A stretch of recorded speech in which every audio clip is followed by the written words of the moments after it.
Good morning, Chris. I'm really excited about today's episode because I think it's the first time that we're going to live be able to watch you potentially pass out from your walking pneumonia. Like we're like this, that we may get a train wreck this morning. So it should be really exciting.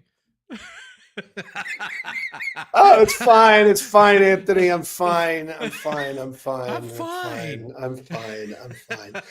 Yeah, if nobody would listen that consistently, but yeah, if you recognize this deep radio voice I've been trying to cultivate, it's been like 3 weeks, and finally I looked it up, and they're like, "Oh yeah, that's probably not a cold. That's probably this thing called walking pneumonia." It's like, "Oh great." So, but don't worry, Anthony. I was gonna say I'm tough. I'm not tough. I'm such a wuss when it comes to this stuff. I'm so like, I just want to go to bed.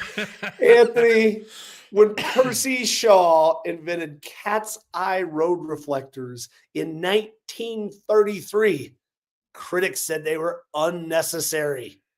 But those tiny little reflectors saved countless lives and revolutionized driving safety. I freaking love this story.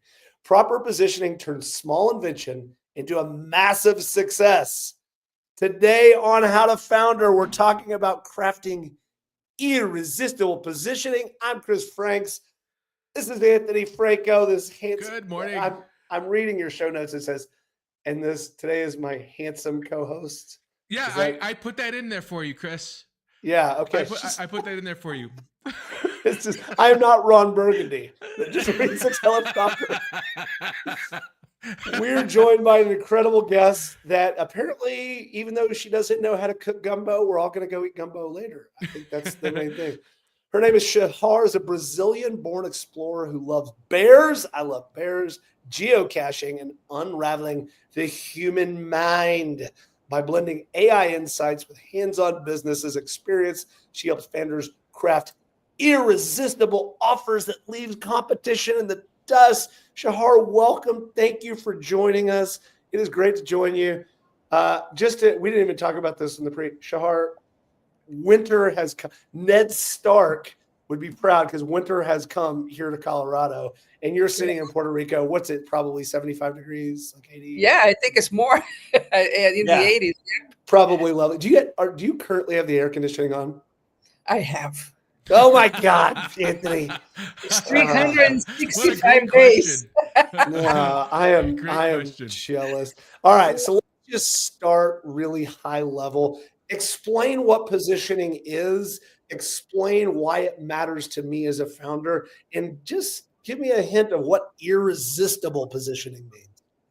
You know, it's interesting because we can define positioning in different ways. But I think what's important for the small business owner is to understand that if they don't find the right spot in the market, they're either not going to get attention from the public, or they're going to have to spend a lot of money to get that attention. And when it comes to marketing, it's very overwhelming. And the majority of business owners, they don't want to deal with that, right? Because that's the thing they do later, because they like to do whatever craft they do.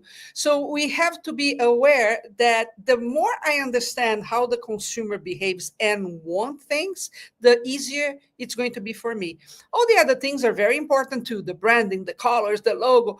But if you don't position yourself right, all these things are really not going to help you make cash at the end of the day. And I believe if we are in business, it's not a hobby. We want to make money at the end of the day. So we need to be aware of that. Taking notes. Yeah.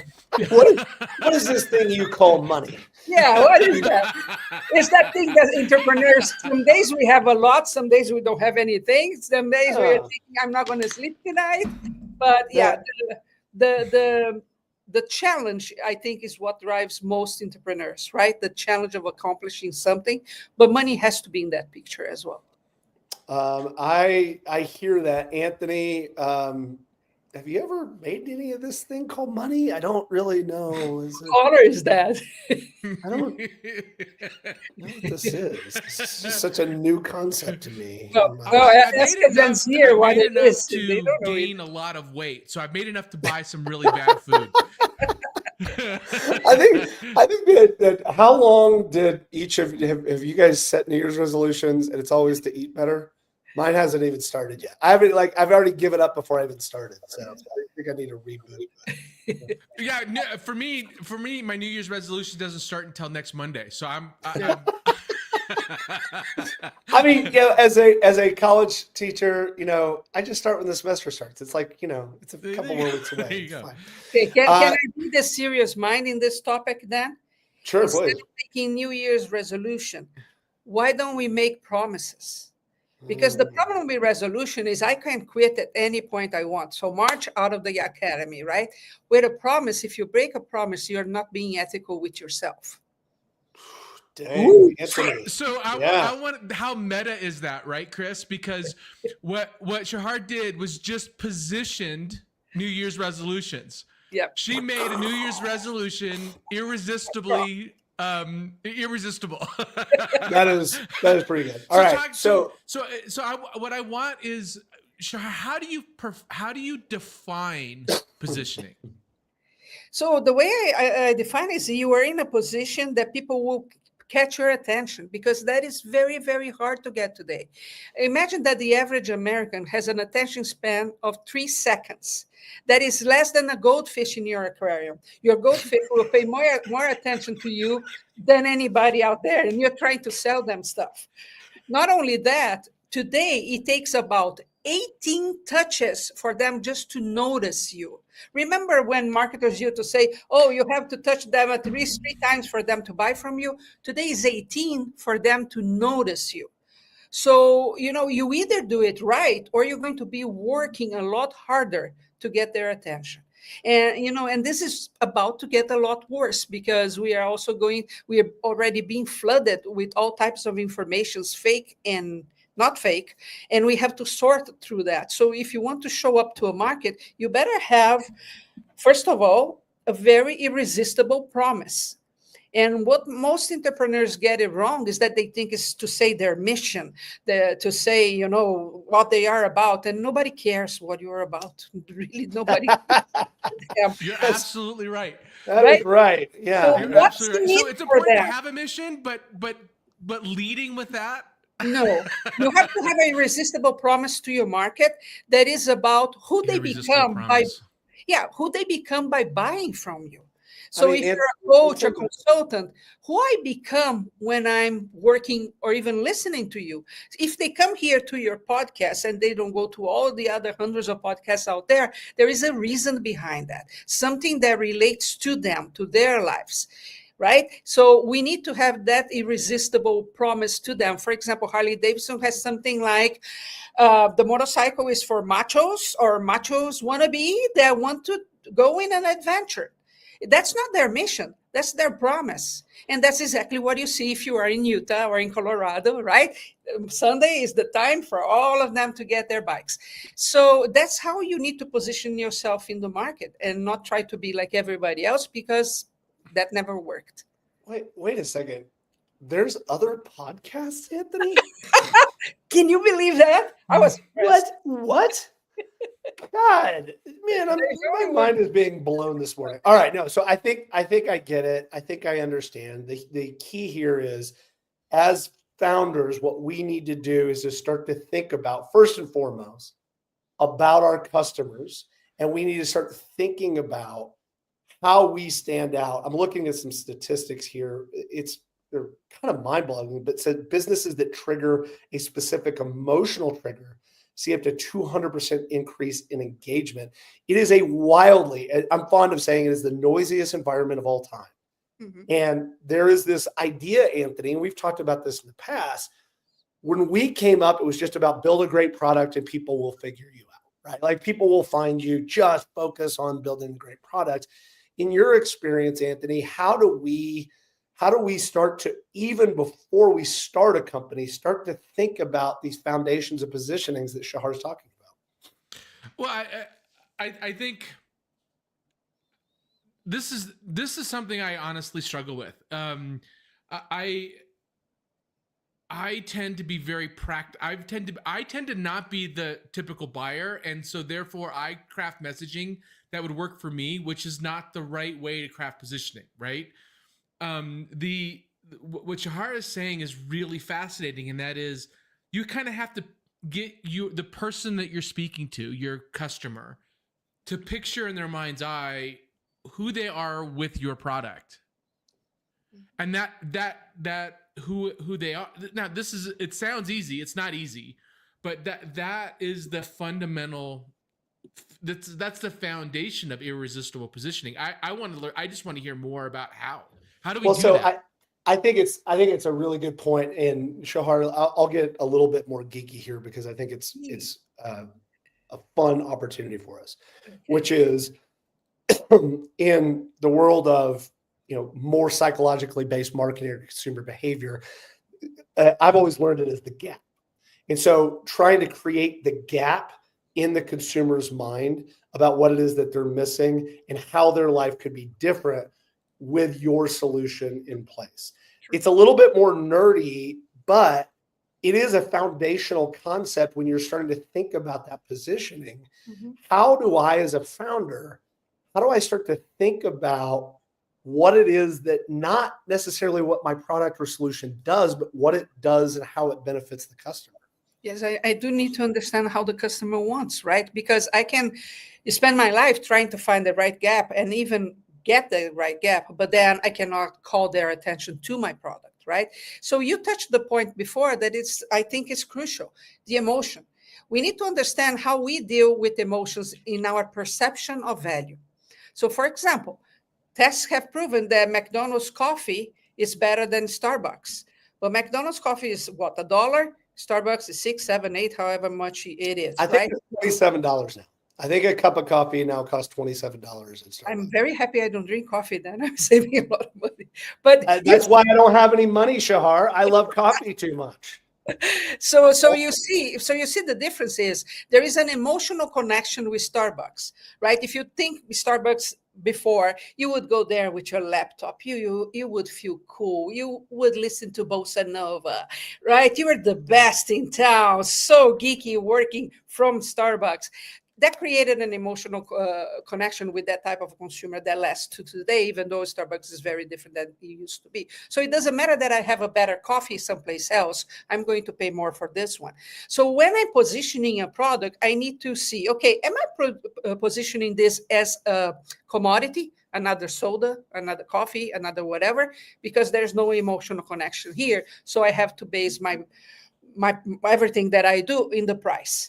The more I go into an emotional level, the more the perception of value increases. So they will be willing to spend more. So if you are lucky enough to be in an industry where there is an irrational passion for something, for example, gamers, for example, crafters, artists, right? They will not measure how much they will spend to get what they want. So the podcast hosting, that's a rational obsession. But it is. I've been in the podcast industry since the start.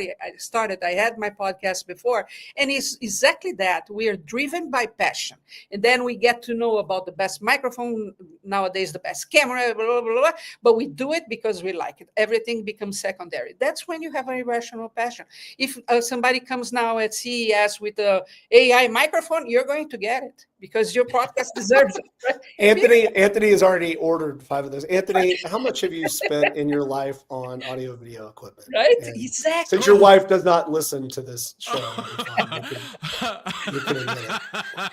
Wow, totally caught me red-handed on that. Yes, way too much. Yeah, exactly. What I'm trying to do is make myself look and sound better. So no matter how it much doesn't work. It's not gonna. Right. If I tell you the amount of tripods I have inside this room, there are not enough cameras for all the tripods. So, yeah. All right, so Anthony, the way that I'm hearing this, and I think it's actually a really good commonality. So for us founders, we often talk about people will take aspirin before they'll take vitamins, right? It's about pain mapping. And it's something that we talk to founders all the time about, which is when you find a very acute pain in a big market, that can be a very successful startup. Mhm. In your experience, when you started companies, Anthony, what do you do to try to find or even map the pain points of this market? Or is that even a little bit more advanced? Is that further down the road than that idea or early stage of a company? Well, I think you're taking a different tack at what Shahar is saying, and I do think we talk about pain. It's easier to sell pain pills and vitamins. I actually think it depends on how old your audience is. I buy Was it a like lot of CBD vitamins. So that is interesting when you talk about pain, but pain is only one of the triggers that trigger this irrational emotional catalyst. That's fair. Yeah, it's fair. So we do talk about pain as the thing, and that usually is the first component that you say, are you solving a problem? Yes. But there are those others, right? There are those gaps that exist: status and prestige, belonging, freedom from fear. belonging, Yeah, exactly. You have all those laws, but you also have other things that move people. Correct. So, for example, we move away from pain towards pleasure. And if we are solving a problem, that's why the medicine will sell more than the vitamin, right? The medicine solves and stops a problem right now. When we are in fear, and for example, the three of us, we live in a society full of fear all the time right now, right? For violence, for drones, for aliens, for whatever. What does create? I'm pretty scared of aliens. I'm not scared of goldfish. I would love to have one in my house. It would be fun. But listen to this. If I could live in constant fear, my mind, what is it looking for? For an authoritarian form that will solve my problem very fast. That's what we look. And we can look all around the world into politics, and we see that's exactly where it's going. So we look for that. We look for that every single day. So if you become that authoritarian figure proposing a solution to a product, to a problem with your product, you're going to get attention. But like I said before, we can put more spices in the gumbo, right? Why? Because there are many things, it's not just one. For example, I can tell you that most people will act based on one of the major sins. So, for example, why do we go to a fancy, or not even fancy? Why do we go on cruises with all you can eat buffets? What do you think that is? Which sin is that? It's got to be gluttony, doesn't it? Or Exactly. Why do I buy the humanoid robot right when it comes out instead of waiting a little bit to see how it's going to work? But my neighbors will be able to see that robot going through the window many times a day. What is that? Pride. Yeah, see, so we can play with all seven. I don't remember how many. Seven sins there are. We can play all day long, and we will get that attention. So if I'm a coach, for example, selling high-end products, those 5,000, 10,000, 40,000, what am I going to be dealing with? Which is the sin here? I have pride. I mean, you're certainly prideful if you think you want to sell a $5,000 product to me. Yeah, that's true. I the last 8 months I sold several for 40,000, and when I started, I couldn't believe somebody would pay. It was the easiest sale that it was over the phone. No kidding. So it was for a client, not for me. I wish it was for me, but very easy to do. Why? Because we knew exactly what sins they're committing. Right, and the pride, the showing off to the grass is always greener kind of thing. That's exactly what's in there. So again, when somebody wants something, it doesn't matter the price, but we need to have that conversation on a level that will keep them tuned into us the whole time. And that's another thing that for us to be able to do this, we need to develop our own unique voice. It's pretty clear, for example, that in your podcast, you have a very clear voice, the dynamics, right? But I how do mean, we, I've got walking pneumonia. My voice isn't all that right? clear. I mean, I'm a little gravelly at the moment. See, Chef, but it yeah. sounds serious. We do have a clear voice. It sucks, but it's clear. But the dynamics, right? Did you see that all three of us are wearing glasses? That tells something as well. That is good. All right. So I think I understand it. So I think it's really important for me as a founder.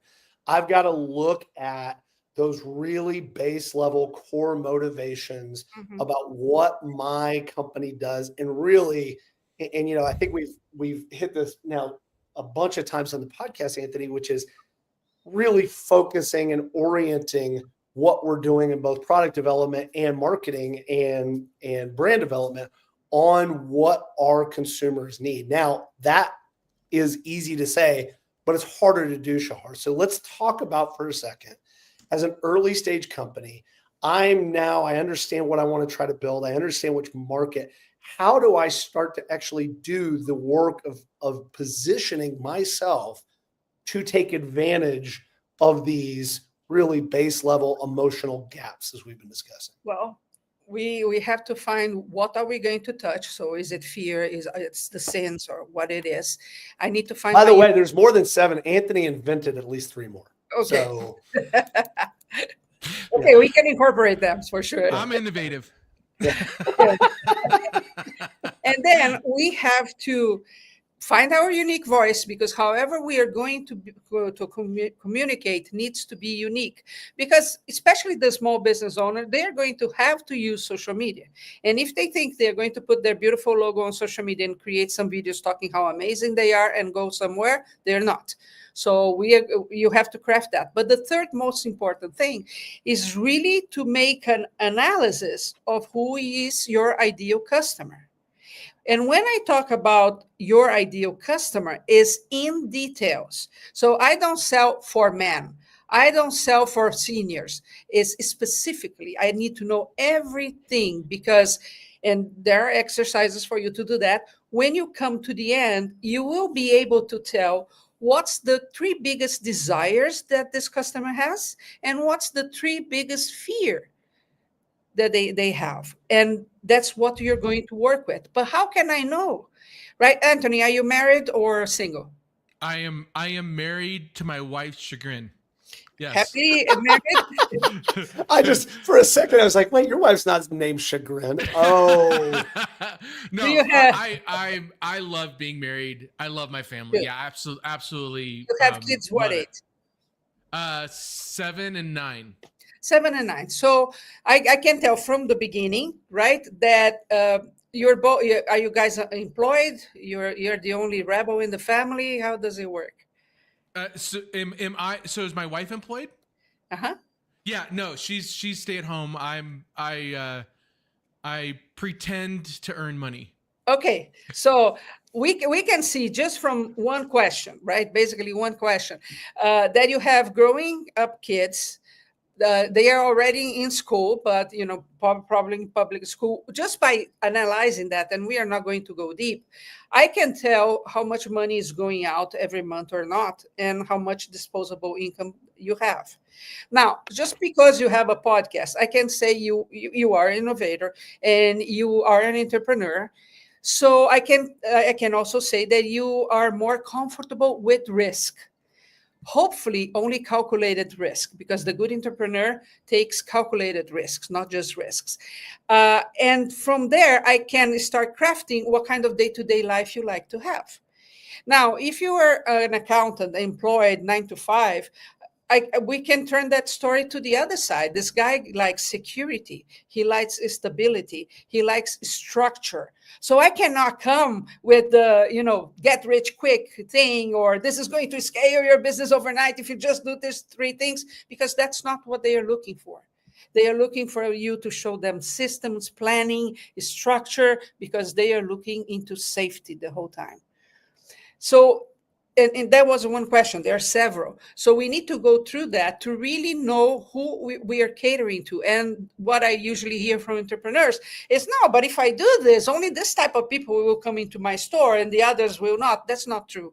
People will come. But my conversation needs to be very specific. All right. So I think I get it. Which, so I was really worried that she was about to turn this on me and sell me something that I Right. could not resist Right. from buying. Like, I was getting really like I felt fear in that moment. Like, I'm gonna have to open my wallet right now. I could feel it. What's happening right now? What's going on? All right. So I certainly understand. In our world, Anthony, we've talked about this. Is some people call it the ideal customer profile. We tend to use the terms persona, or at least I use the terms persona. And so really mapping that out. The thing that I really like what you just said, Shahar, is this concept. We've talked about the idea of drivers, what connects your audience to your product or service, your solution to their problem, but really getting as deep as you can, potentially psychologically, to identify those core motivators. To your, Anthony, you call it the life force 8, I think. Those really base level emotions. And Shahar, I think one of the things you really hit on, which I think is absolutely true, as much as consumer behavior has changed, as much as we do things differently, fundamentally human psychology has not changed. And what we want and desire is still the same as it's been for the entirety of humanity. Yes. And so safety, security.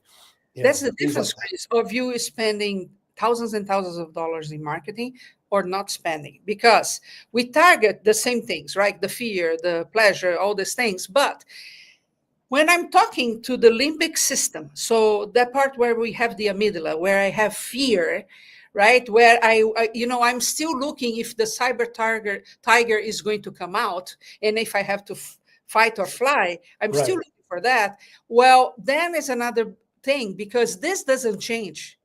That's the only component that will stay true to itself. So we are changing as human beings. Actually, we are changing in a pace that was never seen before. And we are 5 generations at the same time experiencing this alive, which also never happened with any big change as we are seeing with AI.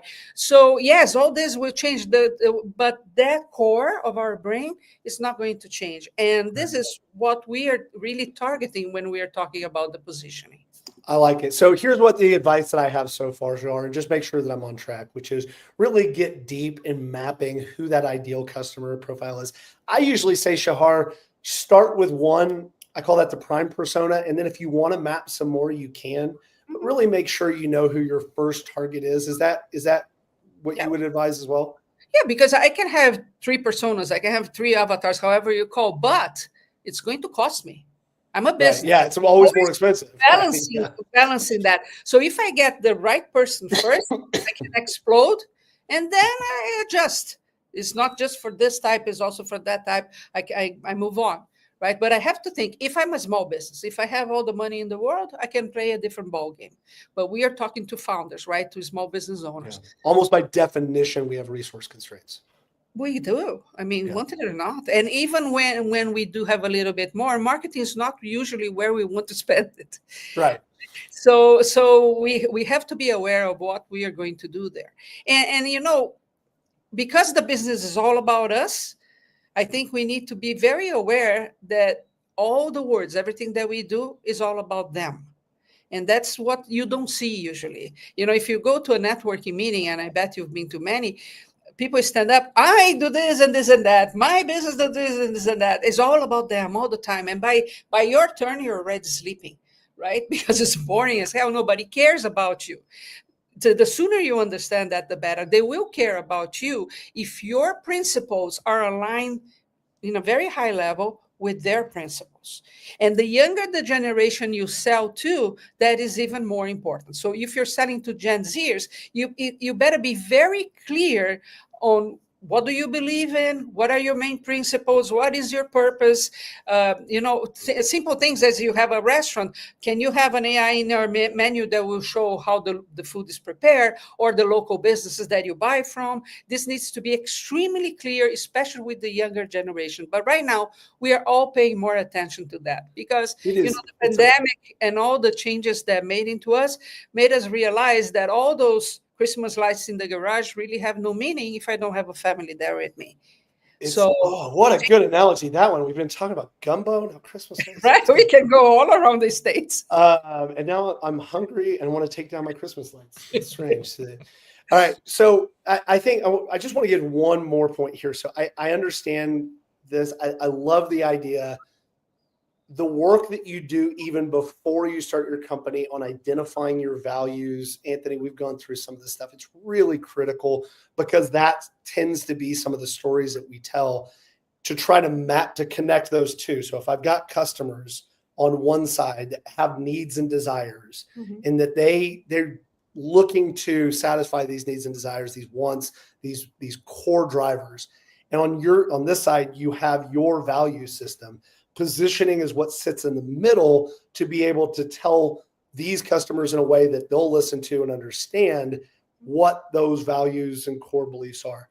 Just before we get into the speed round, Shahar, what are the actual tactics you use? Do you use a worksheet? Do you just sit down on a whiteboard? How do you do this work, and how would you recommend a founder without necessarily, a lot of resources? How should they do this work? I usually do two things. I use mind maps a lot, right? And there are many tools out there. The one I use, I think, is called MyDomo. I like because I need visuals. I'm not a left-brainer person, so I need visuals. So I do all my planning, all the things for the new year, all there. I also use AI. I like to use Claude more than I like to use GPT because it's more marketing-centric. And I create projects there. And every time I have a challenge, because, Chris, what's complicated for business owners is to have people to talk about what they are feeling and going through. Usually the wife doesn't understand, people around them they don't understand. So we say entrepreneur is the loneliest person in the world, right?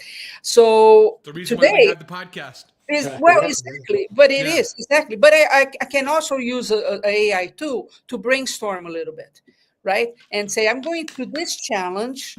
And gossip will not happen in that environment.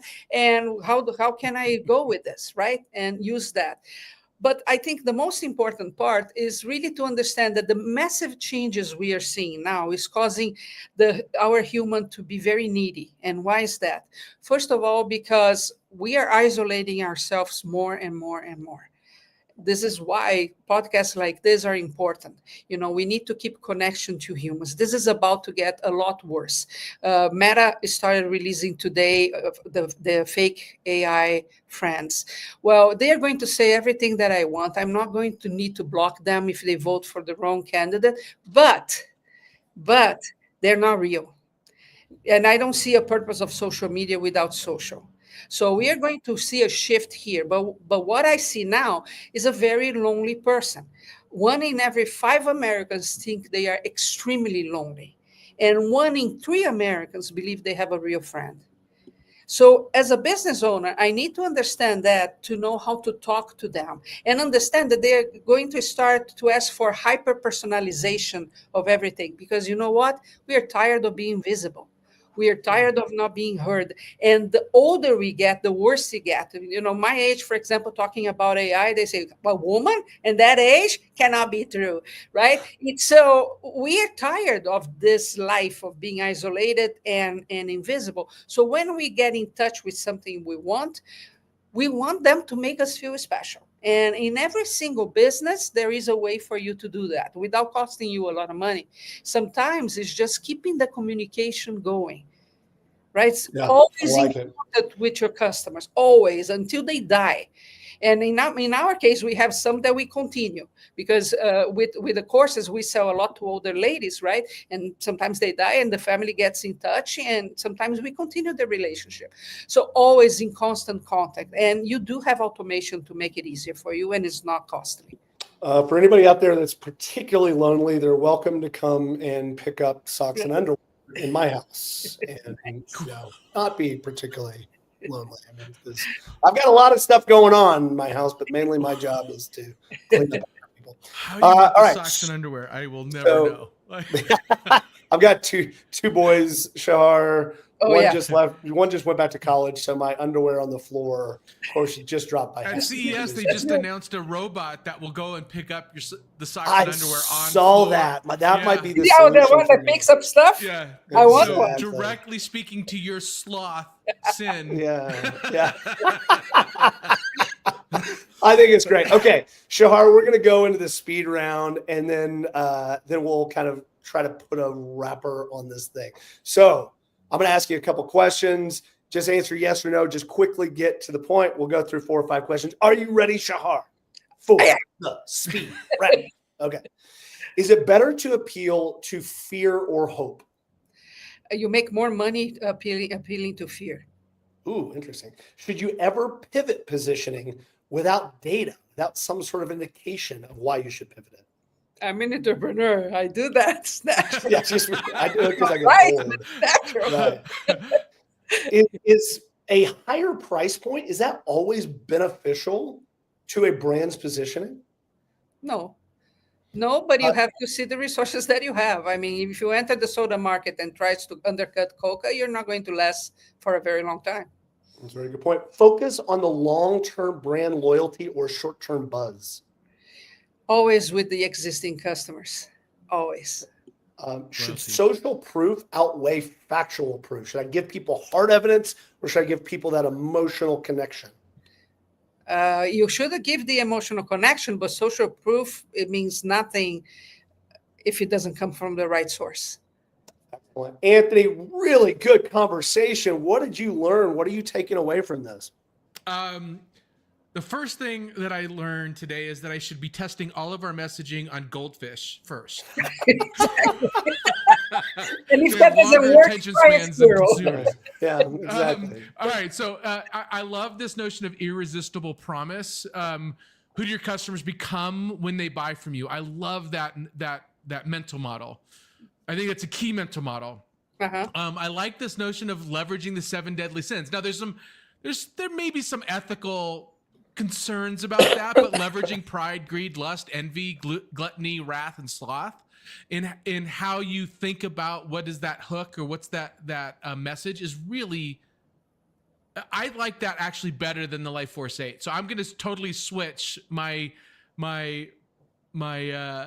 recommendations from the Life Force 8 to Shahar's 7 deadly sins. I love it. It's a lot easier to remember too. Pinpoint a single irrational emotional catalyst that resonates with your ideal customer. And then I do like the tools that you know, mind mapping, visualize emotions and messaging, and then leveraging AI for brainstorming, which is, I think that we could have an entire episode about how to leverage AI to brainstorm ideas. So that's what I walked away with, Chris. Did I miss anything? Did I say all that? Really? Wow. Yeah, it was great. I think the only other piece here is, and this is where, you know, my thinking has come 360 since the 15 years or so I've been doing this work, is I used to not really care much about brand. I just cared about data and consumers and what their behaviors were and how I could get inside and figure out the perfect ad at the perfect time to the perfect audience. I think now, in a day where the noise has just increased, your values, what you care about, what you believe about, being able to say that in a really clear and authentic way becomes even more important. And it's funny, Anthony, I was always the anti-brand guy, and now I'm preaching brand to startups more so than ever before. Awesome conversation. If I can add to that, I'm going to add one quick thing to that. So you and I both have always been anti-brand guys, but we're also anti-bosses. Yes. Because how many bad bosses have we worked for, and how many bad brands have you interacted with? So when you think about a brand and you have a positive connection to it, it's so powerful. But brands screw their perception up so badly that you start to become not against just the brand, but against branding, because so many people do it so poorly. Anyway, I think it's a great point. Also, I think there's 2 bumper stickers that I think people should put up. And one of them was well, the first one is, "You're not Apple." Stop saying that you're trying to build Apple brand, because you're not Apple. Can't do it. Yeah, you can't do it. The other thing, and just to add on to the takeaways, Anthony, is the moment you start a business, you lose the ability to be rational about that business. Mm-hmm. You can't, it becomes impossible for you to have perspective. And so just know that, and it's okay. That's why you have other people around you. That's why you call Shahar and be like, "Hey, I know I'm not thinking about this clearly." Deep dive recommendations, positioning the battle for your mind, Al Reese and Jack Trout, building a story brand. I actually really like this book. It's Donald Miller. He's got a couple books now. Made to Stick by the Heath brothers, Chip Heath and Dan Heath. Contagious, great book by Jonah Berger. Shahar, what do you recommend for people, and how do we get in touch with you? I just read an amazing book called Never Split the Difference. And it's about negotiation with criminals. It's fantastic for us to understand the human mind. Now, for people to get in touch with me, the best way would be to go to my website, Prop Talkie, prop from prop and talkie from walkie-talkie. I'm from that age.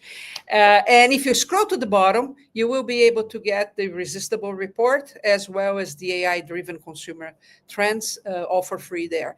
And if you call the number, you are going to be able to talk to a voice AI. So let's see if you can. Oh man, can we figure out how to do live calls on the air, Anthony? That'd be pretty cool. Anyway, it was a real pleasure, Shahar. Thank you so much for joining us. I feel like this is one of those episodes that we could probably talk for 4 hours and never cover the same ground twice. Yes, including talking about gumbo. And yes, can be dangerous. Gumbo, goldfish, and Christmas lights. That's the name of this episode. And this thing called money. And I'm still not really connecting the dots there. Shahar, thanks again. Anthony, what do we have coming up? Yeah. So first of all, thanks, Shahar. This was great. For the audience, I'm Anthony Franco, and my cantankerous. So you notice I make you call me handsome, and I call you cantankerous. Co-host is Chris Franks. Tune in next time where we're going to talk about earned media strategy with the founder of Podmatch. So I'm looking forward to that. Visit us at howtofounder.com to follow us on your favorite channel. And I'll wrap it up with what I always do. May your venture grow faster than Chris's hair. Thank you, everybody. Bye.